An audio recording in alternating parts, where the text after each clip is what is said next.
Right now, I'd like to introduce the Guru-Gauranga, who has put together a narration and slideshow of what it was like for Prabhupada, to try to give us an insight and an experience, a little bit of what it was like for Prabhupada to travel from Calcutta to Boston. Thank you, Dr. Schweig. Ladies and gentlemen, this is a slideshow titled A Most Improbable Journey. At 12:30 p.m. on this day, exactly 50 years ago, A.C. Bhaktivedanta Swami disembarked at the port of New York City after completing a transoceanic journey of 38 days, during which the almost 70-year-old Swami had suffered 2 successive heart attacks at high sea and nearly died. Elderly and penniless, Bhaktivedanta Swami had journeyed on an old freighter from the port city of Calcutta. That freighter, the MV Jaladuta of the Scindia Steam Navigation Company, had been the temporary residence of a frail but determined passenger on his solitary journey to fulfill the great mission of his life. In keeping with the theme and mood of this most improbable journey, I shall refer to His Divine Grace A.C. Bhaktivedanta Swami Prabhupada as Bhaktivedanta Swami during this presentation. I've used period photos wherever possible, with few exceptions. And when repeating the exact words written by Bhaktivedanta Swami in his diary, I will begin by saying quote and conclude by saying unquote. Let us now pick up the story of this most improbable journey where it began, in Vrindavan, India, the holy place where Lord Sri Krishna appeared on earth some 5,000 years ago. Next. 1959, quote, I was sitting alone in Vrindavan, writing. My godbrother insisted to me, Bhaktivedanta Prabhu, you must do it. Without accepting the renounced order of life, nobody can become a preacher. So he insisted. Not he insisted, practically my spiritual master insisted. He wanted me to become a preacher, so he forced me through this godbrother. So, unwillingly, I accepted, unquote. Next. A.C. Bhaktivedanta Swami in the early 1960s in Vrindavan. Next. A.C. Bhaktivedanta Swami occupied these quarters in the Radha Damodar temple in Vrindavan, India. There he prayed, studied, and translated the Srimad Bhagavatam, the transcendental text known as the mature fruit of all Vedic wisdom. In fact, some Vrindavan residents began to refer to Bhaktivedanta Swami as the Swami who always writes. Bhaktivedanta Swami occupied 2 rooms connected by a veranda. This room served as his sitting room and bedroom. Next. In this room, which served as his kitchen, A.C. Bhaktivedanta Swami would take prasadam. Next. This is the main entrance to the Radha Damodar temple in Vrindavan, where Bhaktivedanta Swami's quarters were situated. Next. Early 1960s, Sri Sri Radha Damodar are the temple deities whom Bhaktivedanta Swami would worship daily. Next. In his kitchen, Bhaktivedanta Swami would take prasadam, and while looking out the window, next, contemplate the sacred place of burial of Srila Rupa Goswami. Next. Bhaktivedanta Swami in his quarters at Radha Damodar Temple. Next. Early 1965. Desirous of fulfilling the order of his spiritual master to preach Krishna consciousness in the West in English, Bhaktivedanta Swami sought the help of Mrs. Sumati Morarji, the owner of the Scindia Steam Navigation Company. Mrs. Morarji initially refused to give Bhaktivedanta Swami a passage to America on one of her ships, saying that the Americans were an uncooperative people, that New York was too cold, and that the Swami was too old and would surely die there far away from his beloved Vrindavan. Nonetheless, Bhaktivedanta Swami was undeterred. Finally, Mrs. Morarji relented and promised to give Bhaktivedanta Swami complimentary passage on one of her merchant ships sailing from Calcutta. Next. Spring 1965. For his impending trip to America, Bhaktivedanta Swami convinced the Scindia Steam Navigation Company to finance the printing of a presentational leaflet titled Srimad Bhagavatam, India's Message of Peace and Goodwill. Next. Friday, July 30th, 1965. Bhaktivedanta Swami receives his passport for travel to America. Even a casual viewer is able to discern the intense determination etched into his lotus face. Next. Sunday, August 1st, 1965. Quote, to start for Calcutta via Nagpur at 19 hours in the evening. Viday, ticket dated July 24, 1965. Luggage booked, paid 12 rupees, 20 paisa, unquote. Next. This is what Calcutta looked like in the early and middle 20th century.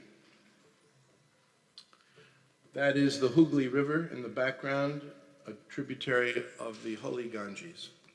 Next. Tuesday, August 3rd, 1965.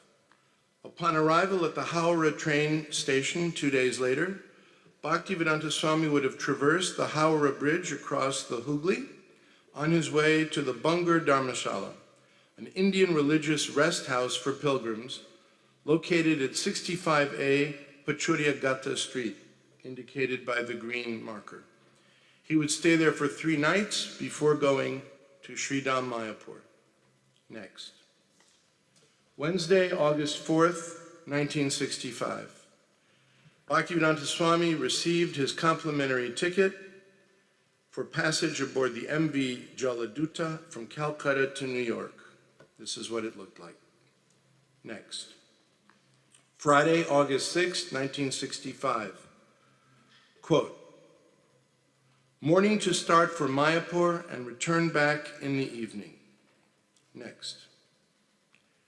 Bhaktivedanta Swami paid a last visit to the Samadhi tomb of Srila Bhaktisiddhanta Sarasvati to seek the blessings of his spiritual master before embarking on the great trip ahead. Next. Tuesday, August 10th, 1965. Quote, to start for USA by MV Jaladuta from Calcutta Port, King George's Dockyard. Unquote. Next. Thursday, August 12th, 1965. The Lord's Message Goes to America was the title of a brief newspaper article published in the Dainik Basmati, a Bengali language newspaper, announcing the departure of A.C. Bhaktivedanta Swami to the West. Quote from the newspaper. Lord Sri Krishna Chaitanya Mahaprabhu said, Pritiviti ache jata nagaradigram sarvatra prachor hoibe morina. That prophecy is going to be fulfilled now. The article continued, quote, Srimad Bhaktivedanta Swami, a resident of Vrindavan, has translated into English in 60 volumes with word-for-word meaning and purports. Before this great work could be appreciated by his countrymen, people from far-off America have expressed their admiration for his supernormal achievement and have invited him so that they may meet him in person and acquaint themselves with his work. Hence, he is departing from Calcutta for New York this 12th day of August. Unquote. Of course, this was newspaper talk. At the time, there were no 60 volumes, no admirers, no invitation, and no interested persons awaiting his arrival. But Lord Krishna would arrange for them to come in the future. Next. Friday, August 13th, 1965. The luckiest day in history. Friday the 13th. Bhaktivedanta Swami leaves the Pilgrim Guest House up on Pachurya Gata Street, the green marker, taking a taxi through the Maidan to reach King George's Dock, red marker, where the MV Jaladuta lies moored. Next. Friday, August 13th, 1965. Quote, today at 9 a.m., embarked on MV Jaladuta. Came with me Bhagwati, an official of Sindhi Steam Navigation Company, Mr. Sengupta, Mr. Ali, and Vrindavan, who was his son. Thanks to Lord Sri Krishna for his enlightening Srimati Sumati Mararji for all these arrangements." Unquote. Next. Saturday, August 14th, 1965.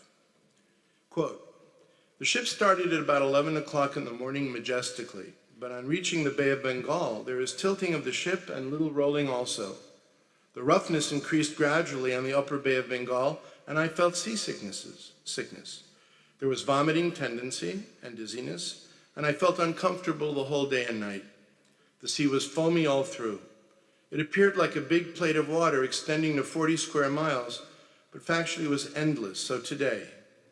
It is a vivid example of God's Maya because it appears like something, but factually it is something else." Unquote. Next. This is the itinerary of Bhaktivedanta Swami along the eastern coast of India down to Colombo in Ceylon, today known as Sri Lanka. Next. Tuesday, August 17th, 1965.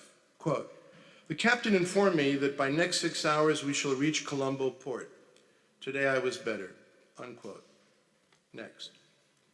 Wednesday, August 18th, 1965. Quote, "I went to see the Colombo city. Then a car was arranged for me to go around the city. I saw the Parliament House, next, and the town hall, and passed through very nice clean roads and bazaars." Next. Friday, August 20th, 1965.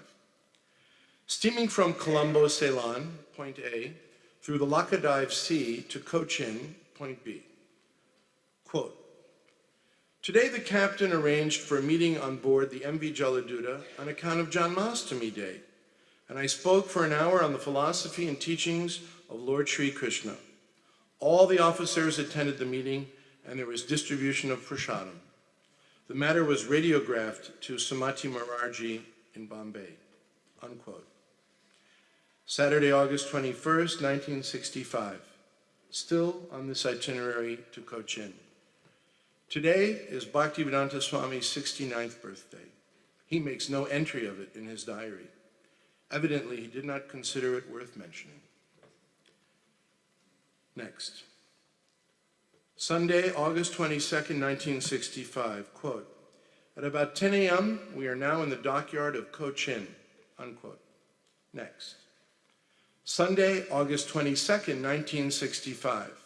Quote, "Two big islands known as Cochin and Ernakulam are joined by an iron overbridge. The iron overbridge was constructed by the Britishers very nicely." Unquote. Next. Sunday, August 22nd, 1965. Quote, "There is a nice park on the bank of the Gulf, and it is named Subhash Bose Park. It is good that Subhash Babu is popular in this part of the country." Unquote. Next. Sunday, August 22nd, 1965. Quote, "I saw my books from Bombay arrived in 5 cases, and the agents loaded them on the ship at 4 p.m. Unquote. Next. As the Jaladuta was steaming across the Indian Ocean towards the Red Sea, Bhaktivedanta Swami encountered great difficulty. In the previous days, he had noted in his diary, quote, "Rain, seasickness, dizziness, headache, no appetite, vomiting," unquote. But on August 25th, he wrote, quote, "Beginning from today, down," unquote. His symptoms persisted, but it was more than seasickness. Pains in his chest made him think he would die at any moment. In 2 days, Bhaktivedanta Swami suffered 2 heart attacks. As Satsvarup Goswami wrote in Prabhupada Lilamrita, quote, "One night, A.C. Bhaktivedanta Swami had a dream.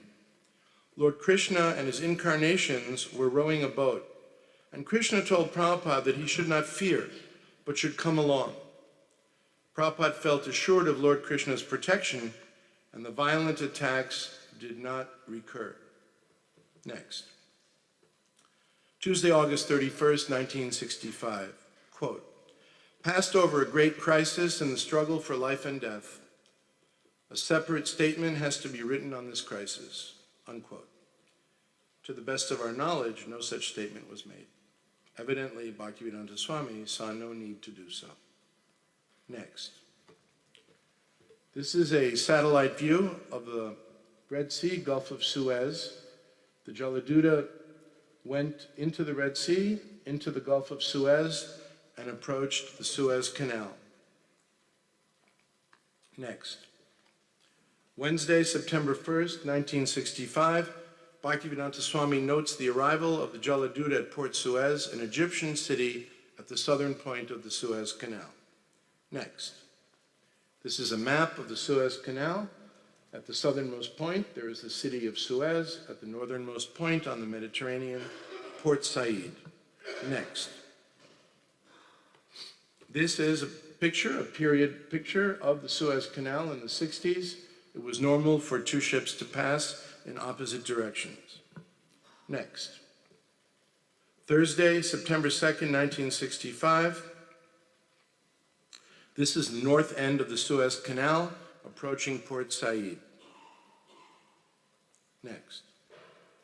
Thursday, September 2nd, 1965, Bhaktivedanta Swami notes the arrival of the Jaladuta at Port Said, an Egyptian city at the northern end of the Suez Canal. Next.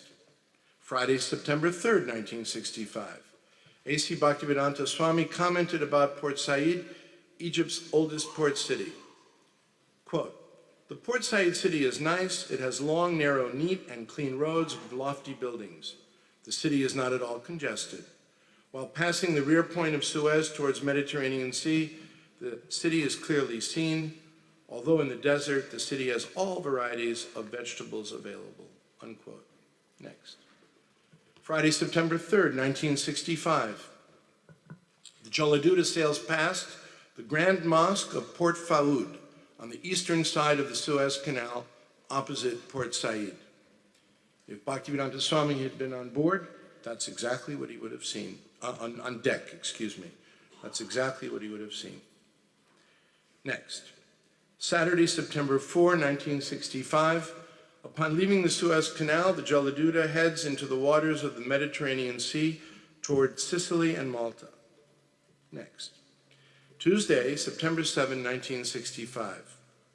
Quote, today Varaha Dvadashi observed, the best atmospheric condition on the Mediterranean Sea.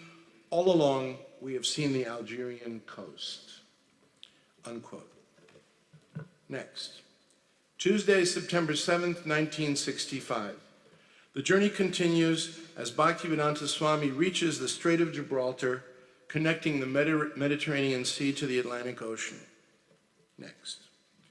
Wednesday, September 8th, 1965, quote, we passed over Gibraltar Port.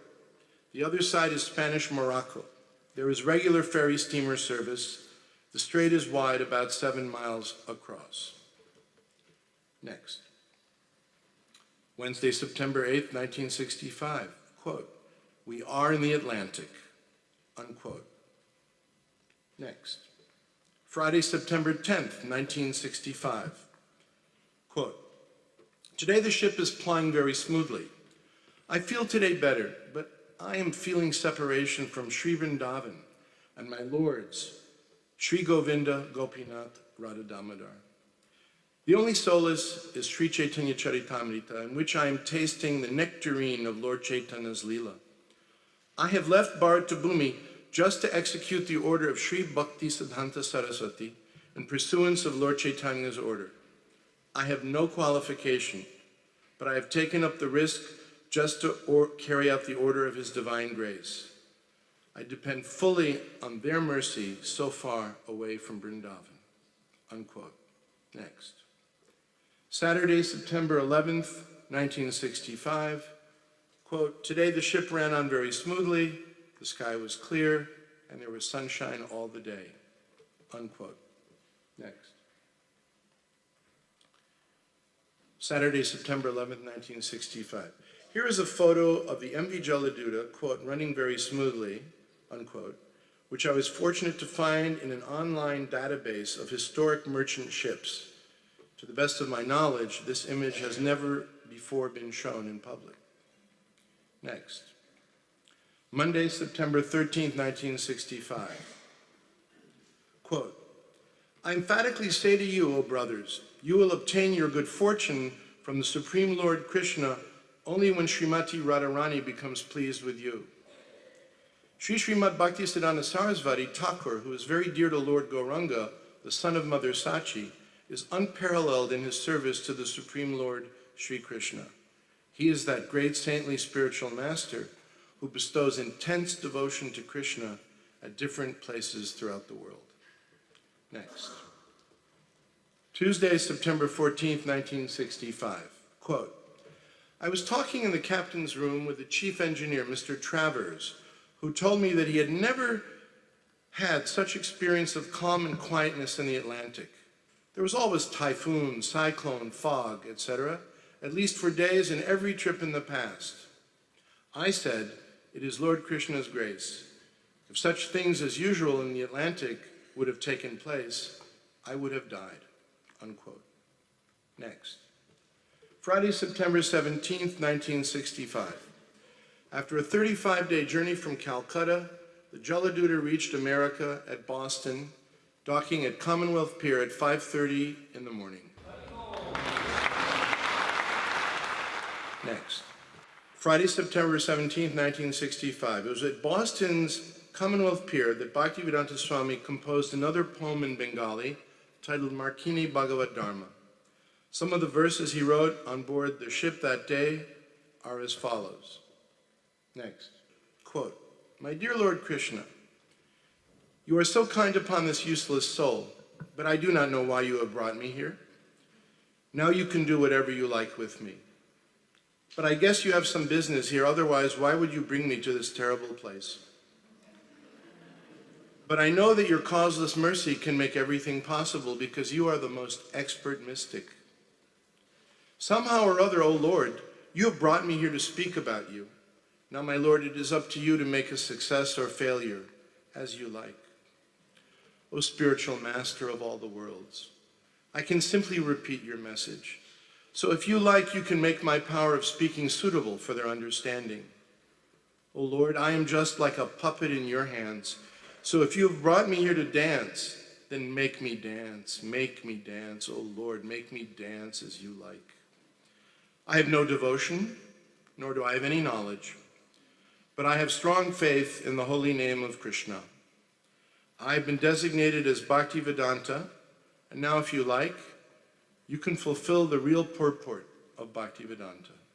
Signed, the most unfortunate, insignificant beggar, A.C. Bhaktivedanta Swami, on board the ship Jaladuta, Commonwealth Pier, Boston, Massachusetts, USA, dated 18th September, 1965.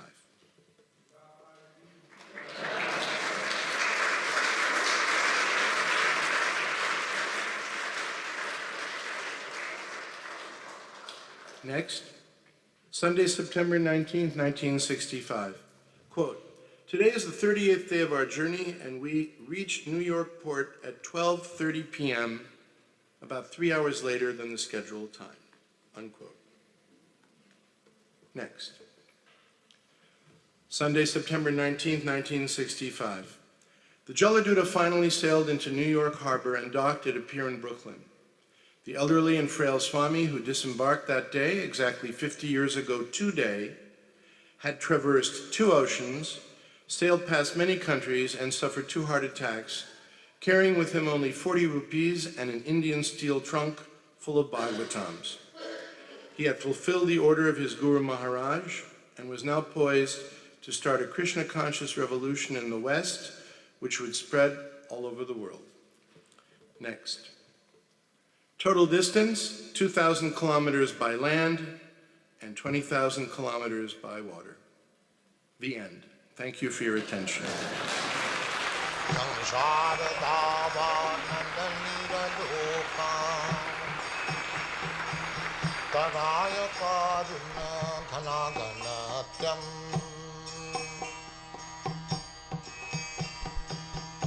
tasya kalyana gunanavasha